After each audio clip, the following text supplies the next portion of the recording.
Hello friends, welcome back to my channel. Friends, आज हम आपके लिए सिंथेसिस का प्रैक्टिस सेट लेकर आए हैं और इसमें हम आपको 2020 बोर्ड एग्ज़ाम में पूछे गए सभी क्वेश्चंस को सॉल्व करके बताने वाले हैं। तो देख लेते हैं फ्रेंड्स, हमारा फर्स्ट क्वेश्चन इसमें है कि ही हैज़ फेल्ड मेनी टाइम्स, यानी कि वह कई बार फेल हो चुका है। ही हैज़ फेल्ड मेनी टाइम्स, वह कई बार फेल हो चुका है। He still hopes to succeed, लेकिन वह अभी भी सफल होने की उम्मीद करता है, उसे अभी भी सफल होने की उम्मीद है। तो वह कई बार फेल हो चुका है, उसे अभी भी सफल होने की उम्मीद है। यहाँ पे कंट्रास्ट शो हो रहा है। तो जब भी कंट्रास्ट की बात होती है तो उसको हम सिंपल सेंटेंस भी बना सकते हैं, कॉम्प्लेक्स भी बना सकते हैं और कंपाउंड भी बना सकते हैं। तीनों में ही कंट्रास्ट वाले सेंटेंसेस हमें मिलते हैं। लेकिन अगर हमें सिंपल सेंटेंस बनाना है और उसमें कंट्रास्ट शो हो रहा है तो वहाँ पे हम इन स्पाइट ऑफ का यूज़ करते हैं। और अगर आपको कॉम्प्लेक्स सेंटेंस में इसको कंबाइन करना होता तो इसमें आप दो या ऑल्दो का यूज़ कर सकते थे। और अगर आपको इसको एक कंपाउंड सेंटेंस बनाना है तो कंपाउंड बनाने के लिए आप इसमें but, yet, still, how ever, इनमें से कुछ भी लगा सकते हैं। तो हमें इसको सिंपल में कंबाइन करना है तो यहाँ पर आपको इन स्पाइट ऑफ का यूज़ करना होगा। तो सबसे पहले हम यहाँ पे लिख देते हैं इन स्पाइट ऑफ। अब देखिए यहाँ पे फेल को हमें, फेल क्या है कि यहाँ पे फाइनाइट वर्ब है, फेल को हमें नॉन फाइनाइट वर्ब में चेंज करना है या फिर इसका पार्ट ऑफ स्पीच चेंज कर देना है। तो इन स्पाइट ऑफ के बाद, क्योंकि इन स्पाइट ऑफ क्या है, एक प्रेपोजिशन है और प्रेपोजिशन के बाद हमेशा वर्ब की आईएनजी फॉर्म आती है। बट फ्रेंड्स यहाँ पे हम फेल का अगर फेलिंग कर देते हैं तो वो उतना सुटेबल नहीं लग रहा है। In spite of Fehling many times, fail का यहाँ पे आईएनजी फॉर्म सूट नहीं कर रहा है। तो आप क्या करेंगे, यहाँ पे फेल को आप एक नाउन में चेंज कर सकते हैं। फेल का नाउन क्या हो जाएगा, फेल का मतलब असफल होना और इसका नाउन क्या हो जाएगा, असफलता। तो असफलता की अंग्रेजी क्या होती है, फेलियर। और इसमें मेनी टाइम्स है तो आप मेनी फेलियर्स कर सकते हैं।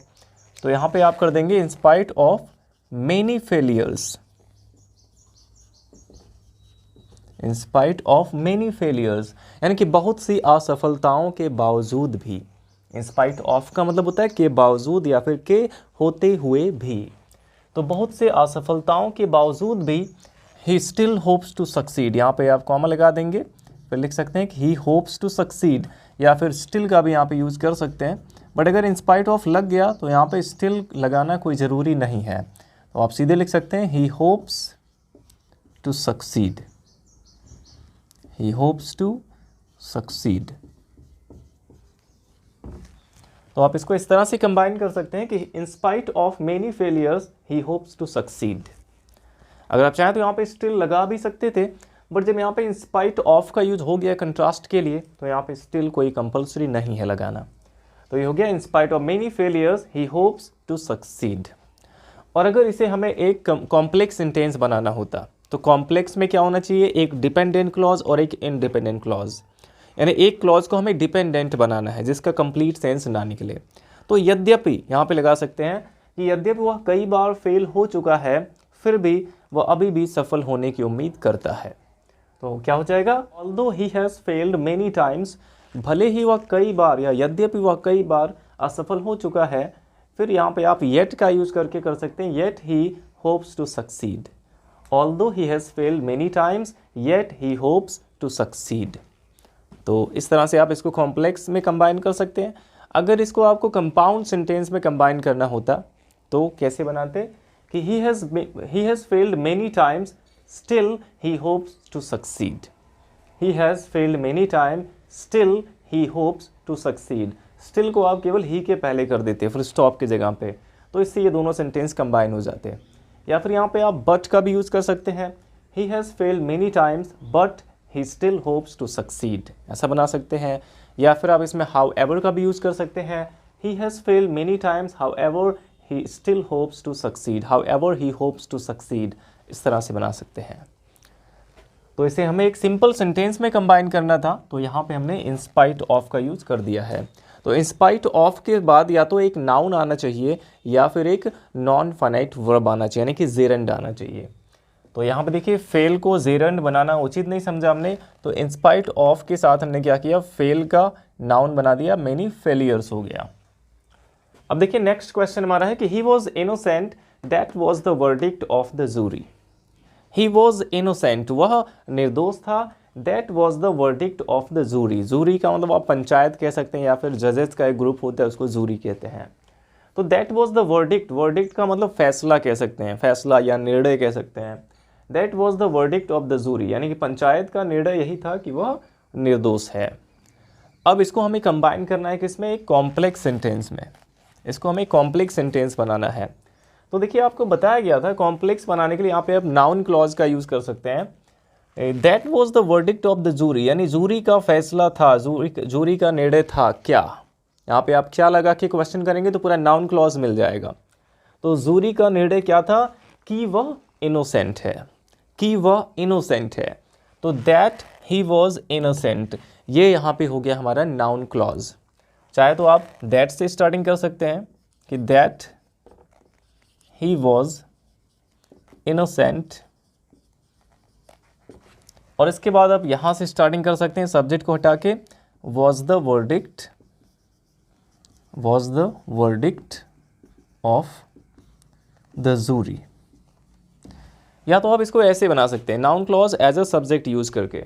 यहाँ पे दैट ही वॉज इनोसेंट ये हमारा सब्जेक्ट हो गया, was the verdict of jury ये प्रेडिकेट हो गया। अब या तो अगर आप चाहें तो इसमें इसको एज अ कॉम्प्लीमेंट भी यूज कर सकते हैं, इसको इस तरह से भी बनाया जा सकता है, ये भी तरीके से आप बना सकते हैं, कोई दिक्कत नहीं है। बट अगर आप इसको एज अ कॉम्प्लीमेंट यूज करना चाहते हैं तो आपको दूसरे वाले सेंटेंस से स्टार्टिंग करना होगा कि the verdict of the jury was that, या फिर आप ऐसे बनाएं कि जूरी का फैसला यह था कि वह निर्दोष है, जूरी का फैसला यह था कि वह निर्दोष है। तो आप यहाँ से भी स्टार्टिंग कर सकते हैं कि the verdict of the jury was that. अब दैट के बाद आप ये सेंटेंस लिख लेंगे पहला वाला, ही was innocent.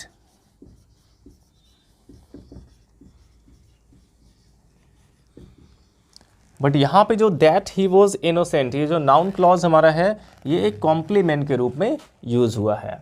The verdict of the jury was that he was innocent, jury का फैसला यह था कि वह इनोसेंट है।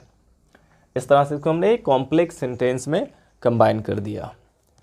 अब देखते हैं फ्रेंड्स हमारा नेक्स्ट यहाँ पे क्वेश्चन है कि Sadhana is very weak, Sadhana is very weak, यहाँ पे कमजोर वाला वीक है। Sadhana is very weak, Sadhana बहुत अधिक कमजोर है। She can not walk properly, वह ठीक से चल भी नहीं सकती है। साधना बहुत कमजोर है, वह ठीक से चल भी नहीं सकती है। अब इसको हमें एक सिंपल सेंटेंस में कंबाइन करना है। बट अगर देखा जाए तो इस सेंटेंस में रीज़न और रिजल्ट की बात हो रही है। वह ठीक से क्यों नहीं चल सकती है, इसका रीज़न क्या है कि साधना इज़ वेरी वीक, वो बहुत कमज़ोर है। उसके बहुत कमज़ोर होने का रिजल्ट क्या हुआ कि वो ठीक से चल भी नहीं सकती है। तो यहाँ पे रीज़न रिजल्ट की बात हो रही है और इसे हमें एक सिंपल सेंटेंस बनाना है। तो आप इसमें बीइंग का भी यूज़ कर सकते हैं कि Sadhana being very weak can not walk properly, इस तरह से बना सकते हैं। या फिर आप इसमें टू का यूज़ कर सकते हैं, इन्फिनेटिव का यूज़ कर सकते हैं। इन्फिनेटिव का यूज़ इसमें कैसे करेंगे कि Sadhana is too weak, Sadhana is too weak, यहाँ पे TOO वाला टू रहेगा, साधना इज टू वीक। अब फिर यहाँ पे इन्फिनेटिव का यूज़ करना होगा टू वॉक प्रॉपरली। तो जब भी सेंटेंस में एक रीज़न बताया जाए और अगले वाले सेंटेंस में कोई असमर्थता हो कि इस कारण से वो ये काम करने में असमर्थ है, तो अगर सिंपल में कंबाइन करना है तो आप उसमें इस टू का यूज़ कर सकते हैं, इसमें इन्फिनेटिव का यूज़ कर सकते हैं कि Sadhana is too weak to walk properly. अब अगर इसी को हमें कॉम्प्लेक्स सेंटेंस बनाना होता, इसी को अगर हमें कॉम्प्लेक्स सेंटेंस बनाना होता ऐसे सेंटेंस को, तो आप कॉम्प्लेक्स कैसे बनाते कि साधना इज़ सो वीक, यहाँ पे आपको वेरी की जगह पे सो का यूज़ करना होता। साधना इज सो वीक और फुल स्टॉप की जगह पे that, Sadhana is so weak that she can not walk properly, ये हो जाता है एक कॉम्प्लेक्स सेंटेंस। और अगर आपको इसे कंपाउंड सेंटेंस बनाना होता तो क्या बनाते कि Sadhana is very weak so she can not walk properly, Sadhana बहुत कमज़ोर है इसलिए वह ढंग से या ठीक से नहीं चल सकती। तो यहाँ पे आप सो या देयरफॉर यूज कर सकते थे इसको कंपाउंड बनाने के लिए। आई होप आपको समझ में आया होगा। अब देखते हैं नेक्स्ट क्वेश्चन हमारा है कि Shubham did not go to Nainital. Shubham Nainital नहीं गया। His father did not go to Nainital, और उसके फादर भी नैनीताल नहीं गए। और इसको हमें बनाना है कंपाउंड सेंटेंस। देखिए, जब जो दो सेपरेट सेंटेंस हमें दिए गए हैं वो दोनों ही अगर नेगेटिव होंगे, दोनों में नॉट आया हो, और अगर उसे हमें कंपाउंड बनाना है तो आपको समझ जाना है कि यहाँ पे आपको नीदर नॉर का यूज़ करना है। अगर दोनों ही सेंटेंस नेगेटिव है और उसे हमें कंपाउंड सेंटेंस बनाना है तो बिल्कुल कंफर्म है कि उसमें आपको नीदर नॉर का यूज़ करना होगा। अब नीदर नॉर यूज कैसे करते हैं, यहाँ पे सेंटेंस में देखिए कोई चीज़ें दो होंगी इसमें, चाहे दो सब्जेक्ट होगा, चाहे दो वर्ब होगा, चाहे दो ऑब्जेक्ट होगा, और कुछ चीज़ें इसमें कॉमन रहती हैं। तो देखिए, did not go to Nainital, ये फर्स्ट वाले सेंटेंस में आया है, और सेकेंड वाले में भी did not go to Nainital यही आया है, ये दोनों में कॉमन है। अब इसमें डिफरेंट क्या है, डिफरेंट इसमें केवल सब्जेक्ट इसका है, यहाँ पे शुभम है और यहाँ पे हिज फादर है। तो आपको नीदर नॉर का यूज़ करने के लिए या फिर नॉट ओनली बट ऑल्सो का भी यूज़ ऐसे ही होता है। इसके लिए आपको देखना होगा कि इसमें डिफरेंट क्या है। जो चीज़ डिफरेंट रहेगा उसी के जस्ट पहले आपको नीदर का यूज़ करना है। तो यहाँ पे सब्जेक्ट ही डिफरेंट है, यानी कि सब्जेक्ट के भी पहले यहाँ पे नीदर होना चाहिए। तो सबसे पहले यहाँ पे नीदर आ गया और इसके बाद पहला सब्जेक्ट आएगा, नीदर शुभम, नीदर शुभम। अब नॉर का यूज करके आपको दूसरा सब्जेक्ट लिखना है, nor his father. Neither Shubham nor his father.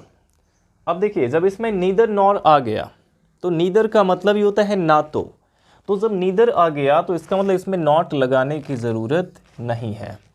जब हम नीदर नॉर का यूज़ करेंगे तो सेंटेंस में से नॉट को हटा दिया जाता है, क्योंकि नीदर का मतलब ही ना तो है। तो जब नॉट को हटाएंगे तो देखिए ये पास्ट इंडेफिनिट टेंस है, अगर इसमें से हम नॉट को हटा देते हैं तो ये सेंटेंस अफर्मेटिव हो जाएगा, और पास्ट इंडेफिनिट के अफर्मेटिव में हेल्पिंग वर्ब नहीं लगाते, यानी कि जब नॉट को हटाएंगे तो ये डिड भी हट जाएगा। और जब डिड को हटाएंगे, जब डिड हट जाएगा तो जो हमारा मेन वर्ब है उसका सेकेंड फॉर्म लगना चाहिए, क्योंकि इसको हम अब अफर्मेटिव के रूल से लिखेंगे। क्योंकि इसमें से जब नॉट हट गया तो ये अफर्मेटिव सेंटेंस हो गया, और पास्ट इंडेफिनिट के अफर्मेटिव में वर्ब की सेकंड फॉर्म आती है, हेल्पिंग वर्ब नहीं लगाते। तो जब नॉट को हटाएंगे तो डिड भी हट जाएगा, और गो का सेकंड फॉर्म यहाँ पे वेंट हो जाएगा, वेंट टू नैनीताल। तो सेंटेंस हमारा कंबाइन हो गया कि neither Shubham nor his father went to Nainital. अब देखिए नेक्स्ट क्वेश्चन हमारा है कि she heard the news, she heard the news, उसने खबर सुना, शी फेंटेड, वह बेहोश हो गई, उसने खबर सुना वह बेहोश हो गई। अब इसको हम हिंदी में अगर कंबाइन कर लें, सिंपल बनाना है, तो खबर सुनकर वह बेहोश हो गई। खबर सुनकर, कर, करके, हुए, ये सब पार्टिसिपल का पहचान है। तो ये जाहिर सी बात है कि जब भी वो जैसे ही खबर सुनेगी तुरंत बेहोश हो जाएगी, अगर उसे बेहोश होना होगा तो खबर सुनते ही तुरंत बेहोश हो जाएगी। तो यहाँ पे तुरंत ये काम होगा, इसलिए हम इसमें प्रेजेंट पार्टिसिपल का यूज करेंगे, और प्रेजेंट पार्टिसिपल में सबसे पहले वर्ब की आईएनजी फॉर्म होनी चाहिए। तो यहाँ पे हर्ड है, आईएनजी फर्स्ट फॉर्म में लगाते हैं, तो हियर का हम आईएनजी फॉर्म लिखेंगे हियरिंग। ये हो गया hearing the news, hearing the news, वह बेहोश हो गई, शी फेंटेड।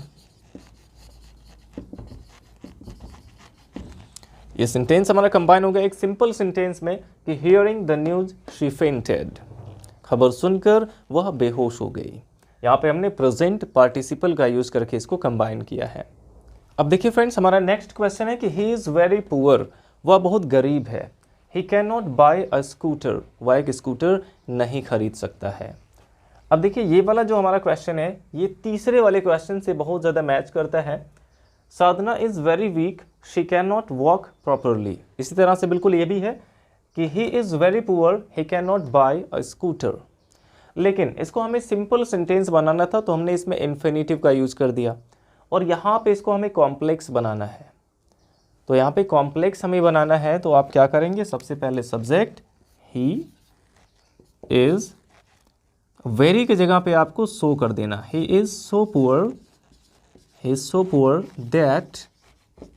अब दैट के बाद फिर से वही सब्जेक्ट आएगा ही, और पूरा सेंटेंस लिख लेंगे can not can not buy a scooter. तो यहाँ पे क्या किया गया, जहाँ पे वेरी था उसकी जगह पे सो हो गया, जहाँ पे फुल स्टॉप था उसकी जगह पे दैट हो गया, और बाकी सब सेम वैसे ही है। He is so poor that he can not buy a scooter. तो कॉम्प्लेक्स में आपको सो दैट का यूज़ करना होगा, और अगर इसी को सिंपल बनाना होता तो he is too poor to buy a scooter. यहाँ पे आप इन्फिनेटिव का यूज़ करके इसको बना सकते हैं। अब देखिए हमारा नेक्स्ट क्वेश्चन है कि I met my friend in the train, यानी कि मैं अपने फ्रेंड से ट्रेन में मिला। द मीटिंग वॉज अनएक्सपेक्टेड, यानी कि ये जो मीटिंग हुई इसकी कोई उम्मीद नहीं थी। द मीटिंग वॉज अनएक्सपेक्टेड, और इसको हमें बनाना है एक सिंपल सेंटेंस। तो देखिए अनएक्सपेक्टेड यहाँ पे आया, यानी कि अनएक्सपेक्टेडली क्या हुआ कि मैं अपने फ्रेंड से ट्रेन में मिल गया। तो यहाँ पे आपको एडवर्ब का यूज़ करना होगा। एडवर्ब का यूज़ करके इसको कंबाइन कर सकते हैं कि I met my friend unexpectedly. आप यहीं पे इसको रख सकते हैं या फिर सबसे लास्ट में रख सकते हैं, अनएक्सपेक्टेडली इन द ट्रेन। तो यहाँ पे हमने इसमें केवल ly ऐड करके इसको एडवर्ब बना दिया। I met my friend unexpectedly in the train. तो इस प्रकार से फ्रेंड्स हम इसको कंबाइन कर सकते हैं बहुत ही आसानी से। और देखिए इन सभी क्वेश्चंस को देखने के बाद आपको लग रहा होगा कि एग्ज़ाम में बहुत ज़्यादा टफ क्वेश्चन नहीं पूछे जाते हैं। और दूसरी बात कि इसमें हमारे पास एक एक्स्ट्रा ऑप्शन भी रहता है, हमें 2 क्वेश्चन दिए जाएंगे, 2 में से किसी एक को ही कंबाइन करना है। और ये दोनों जो है बहुत ही ज़्यादा इजी रहते हैं, बहुत टफ क्वेश्चन इससे नहीं पूछे जाते हैं। तो फिर भी फ्रेंड्स हम इसमें कुछ और भी एग्जाम्पल अभी बचे हुए हैं, उसको देख लेते हैं। आई होप इतना आपको समझ में आ गया होगा। तो देखिए फ्रेंड्स हमारा नेक्स्ट एग्जाम्पल यहाँ पे है कि I live in an Airy house. मैं एक एयरी हाउस में रहता हूँ, यानी कि हवादार घर में रहता हूँ। इट इज़ डबल स्टोरीड, और ये 2 मंजिला है। इट इज़ डबल स्टोरीड, ये 2 मंजिला है। तो यहाँ पे कहा गया कि मैं एक हवादार घर में रहता हूँ, वह 2 मंजिला है, और इसको हमें कॉम्प्लेक्स बनाना है। कॉम्प्लेक्स सेंटेंस बनाना यानी कि एक क्लॉज को हमें डिपेंडेंट बनाना है। तो मैं एक हवादार घर में रहता हूँ जो डबल स्टोरीड है, जो डबल स्टोरीड है। तो यहाँ पे आप विच का यूज इसमें कर सकते हैं। तो इसको कैसे कंबाइन करेंगे कि I live in an Airy house, I live in an Airy house. बस केवल आपको इट के जगह पे विच करके इसको ज्वाइन कर देना है। Which is double storeyed.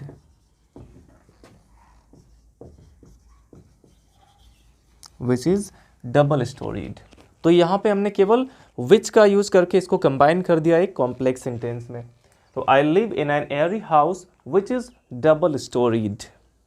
अब देखिए नेक्स्ट क्वेश्चन हमारा है कि ही रन्स वेरी फास्ट, वह बहुत तेज दौड़ता है। He will win the race, वह रेस जीत जाएगा। वह बहुत तेज दौड़ता है, वह रेस जीत जाएगा। और इसको हमें एक सिंपल सेंटेंस बनाना है। यहाँ पे आपको थोड़ी कॉम्प्लिकेशन आ सकती है कि ही रन्स वेरी फास्ट, वह बहुत तेज दौड़ता है, वह रेस जीत जाएगा। इसको हम कैसे कंबाइन करें, हिंदी की अगर बात करें, हिंदी में कैसे कंबाइन करें कि वह इतना तेज दौड़ता है कि रेस जीत जाएगा। तो ये कॉम्प्लेक्स सेंटेंस बन जाएगा। अगर इतना और की लगा दे तो कॉम्प्लेक्स बन जाएगा। और अगर इसमें देखें तो यहाँ पे अगर विल नॉट होता, दूसरे वाले में अगर नॉट होता तो यहाँ पे हम इन्फिनेटिव का यूज़ कर सकते थे। बट यहाँ पे इन्फिनेटिव यानी कि उस TOO वाले टू का यूज़ यहाँ पे नहीं किया जा सकता है। यहाँ पे हमें NF2 का यूज़ करना पड़ेगा। He runs very fast, he will win the race. यहाँ पे आपको NF2 का यूज़ करना होगा अगर सिंपल बनाना है तो क्या बनेगा कि ही रन्स फास्ट, वेरी को हटा देना है, डायरेक्ट यहाँ पे लिखना है फास्ट, ही रन्स फास्ट। अब यहाँ पे जो एडवर्ब हमारा है इसके बाद एडजेक्टिव या एडवर्ब के बाद NF2 का यूज़ करते हैं। तो एडवर्ब के बाद यहाँ पे आ जाएगा NF2। He runs fast NF2 win the race. इस प्रकार से आप इसको कंबाइन कर सकते हैं। अगर असमर्थता वाली बात इसमें होती तब हम उस टू और टू का यूज़ कर सकते थे, TOO वाले टू का यूज़ कर सकते थे। लेकिन यहाँ पे समर्थता वाली बात हो रही है, यहाँ पे एबिलिटी की बात हो रही है कि वो इतना तेज़ दौड़ता है कि वो रेस जीत जाएगा। तो यहाँ पे आपको एनफ टू का यूज़ करना होगा। He runs fast enough to win the race. जैसे अगर रहता है कि he is very intelligent, he can become a doctor. He is very intelligent, he can be a doctor या बिकम अ डॉक्टर। तो he is intelligent enough to become a doctor, इस प्रकार से आपको इसे कंबाइन करना होगा। यहाँ पे एबिलिटी की बात हो रही है कि वो इतना इंटेलिजेंट है कि वो एक डॉक्टर बन सकता है। तो यहाँ पे आपको एनफ टू का यूज़ करना होता। अब देखिए नेक्स्ट हमारा क्वेश्चन है कि आई बॉट अ वॉच, मैंने एक वॉच खरीदा। It is a semi smart watch, यानी कि ये एक सेमी स्मार्ट वॉच है। I like it very much, I like it very much, अब मुझे ये बहुत ज़्यादा पसंद है। और देखिए इसको कॉम्प्लेक्स में हमें कंबाइन करना है, कॉम्प्लेक्स सेंटेंस बनाना है। तो अगर हम इस वाले सेंटेंस को पहले लिखें कि आई बॉट अ वॉच, तो ये सेंटेंस हमारा कंबाइन नहीं हो पाएगा। हमें यहाँ से स्टार्टिंग करना होगा कि मुझे वो सेमी स्मार्ट वॉच पसंद है जो मैंने ख़रीदा था। मुझे वो सेमी स्मार्ट वॉच पसंद है जो मैंने ख़रीदा था। ये चीज़ आपको यहाँ पे ट्रांसलेट करना होगा। तो हो जाएगा कि I like the semi smart watch, यहाँ पे हो जाएगा the semi smart watch, I like the semi smart watch. अब जो मैंने ख़रीदा था विच I bought, which I bought, इस तरह से आप इसको कंबाइन कर सकते हैं। I like the semi smart watch which I bought, मुझे वो सेमी स्मार्ट वॉच पसंद है जो मैंने ख़रीदा था। अब इसमें केवल तीनों सेंटेंस का इसमें सेंस होना चाहिए। तो यहाँ पे हम इसको ऐसे ही बना सकते हैं। अगर हम आई बॉट से स्टार्टिंग करते हैं तो ये लाइक कहाँ पे जाएगा, आई बॉट अ वॉच, या फिर कर दें I bought a semi smart watch which I like very much, या फिर ऐसा हम इसको बनाएं I bought a semi smart watch which I like very much. इसको ऐसे भी बना सकते हैं कि आई बॉट करके इसको बना सकते हैं कि I bought a semi smart watch which I like very much। तो दोनों में से किसी भी मेथड से आप इसको बना सकते हैं। अब देखिए हमारा नेक्स्ट क्वेश्चन है कि he gave them his advice, यानी कि उसने उन्हें सलाह दिया। he helped them liberally, और उसने मतलब श्रम से भी, ताकत से भी उनकी मदद की, यानी कि मेहनत करके भी उनकी मदद की, एडवाइस भी दिया और थोड़ी उसके साथ साथ अपनी ताकत भी लगाई, थोड़ा श्रम की भी उसने मदद की। श्रम से का मतलब है मतलब कुछ काम भी किया उनके लिए। तो he gave them his advice, he helped them liberally. और यहाँ पे देखिए इसको सिंपल सेंटेंस में कंबाइन करना है, सिंपल में कंबाइन करना है। और इसमें दो वर्ब आ गए हैं, एक यहाँ पे गेव है और दूसरा हेल्प है। तो जाहिर सी बात है, तो यहाँ पे अगर हमें सिंपल बनाना है तो एक को हमें नॉन फाइनाइट वर्ब बनाना पड़ेगा। तो यहाँ पे हम इसमें बिसाइड्स का यूज़ कर सकते हैं कि बिसाइड्स गिविंग देम एडवाइस, यानी कि उन्हें सलाह देने के साथ साथ, उन्हें सलाह देने के अलावा उसने उनकी लिबरली मदद भी की। तो इस तरह से आप इसको बना सकते हैं कि यहाँ पे सबसे पहले बिसाइड्स का यूज़ करके, बिसाइड्स गिविंग, यहाँ पे गेव का हो गया गिविंग, क्योंकि बिसाइड प्रेपोजिशन है तो इसके बाद तुरंत आना चाहिए gerund. Besides giving them his advice, अब उन्होंने उनकी मदद भी की तो हो जाएगा ही हेल्प्ड देम लिबरली। तो यहाँ पे आप इसमें बिसाइड्स का यूज़ कर सकते हैं। Besides giving them his advice he help them liberally. तो जब भी सेंटेंस में ऐसा हो कि उसने ये भी किया और उसने वो भी किया, उसने ये भी किया और वो भी किया, ये भी ख़रीदा वो भी ख़रीदा, इस टाइप के जब सेंटेंस हो तो वहाँ पे आप बिसाइड्स का यूज़ कर सकते हैं सिंपल बनाने के लिए। जैसे कहना हो कि वह पढ़ता भी है वह पढ़ाता भी है, तो पढ़ने के अलावा वह पढ़ाता भी है, तो बिसाइड्स स्टडिंग ही टीचर्स। इस तरह से आप इसको बना सकते हैं। अब देखिए हमारा लास्ट क्वेश्चन इसमें है कि he continued staring at the elephant, यानी कि वह हाथी को घूरता रहा, लगातार हाथी को घूरता रहा। He seemed not to have seen one before, और ऐसा लग रहा था कि उसने कभी हाथी देखा ही ना हो, ऐसा लग रहा था। और इसको हमें कंबाइन करना है एक कॉम्प्लेक्स सेंटेंस में, और इसको हमें एक कॉम्प्लेक्स सेंटेंस में कंबाइन करना है। तो देखिए यहाँ पे आप मानो यानी कि एज इफ़ का यूज़ कर सकते हैं। वह हाथी को ऐसे देख रहा था, ऐसे घूर रहा था मानो उसने कभी उसे देखा ही ना हो। तो यहाँ पे आप एज इफ़ का यूज़ कर सकते हैं। तो कैसे बनेगा सेंटेंस हमारा कि ही कंटिन्यूड स्टेयरिंग। पहले आपको ये पहला वाला सेंटेंस पूरा लिख लेना है। He continued staring at the elephant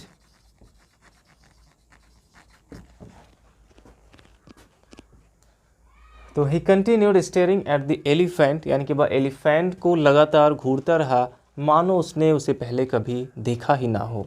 तो मानो के लिए यहाँ पे आप एज इफ़ का यूज़ करते हैं। एज इफ़ ही हैड, क्योंकि इधर पास्ट में है इसके पहले वाला क्लॉज, तो यहाँ भी आपको पास्ट में बनाना है। और सीम्ड को हटा देंगे क्योंकि इसमें एज इफ़ आ गया। तो as if he had not seen one before. अब देखिए ये सेंटेंस हमारा कंबाइन हो गया कि he continued staring at the elephant as if he had not seen one before, यानी कि वह हाथी को ऐसे घूरता रहा मानो उसने उसे पहले कभी देखा ही ना हो। तो इस प्रकार से फ्रेंड्स हम इन सभी को बहुत ही सिंपल तरीके से कंबाइन कर सकते हैं। आई होप आपको समझ में आ गया होगा। और अगर आपको इन सभी के रूल्स में कोई डाउट है तो आप हमारे चैनल के प्लेलिस्ट में चले जाएं, वहाँ पे सिंथेसिस का अलग से प्लेलिस्ट बना हुआ है, तो वहाँ से जाके आप इसके सभी रूल्स को समझ सकते हैं। तो वीडियो अच्छा लगा हो तो लाइक करिएगा, और अगर आपने हमारे चैनल को सब्सक्राइब नहीं किया तो सब्सक्राइब कर लीजिए और अपने सभी फ्रेंड्स के साथ शेयर ज़रूर करें। Thanks for watching.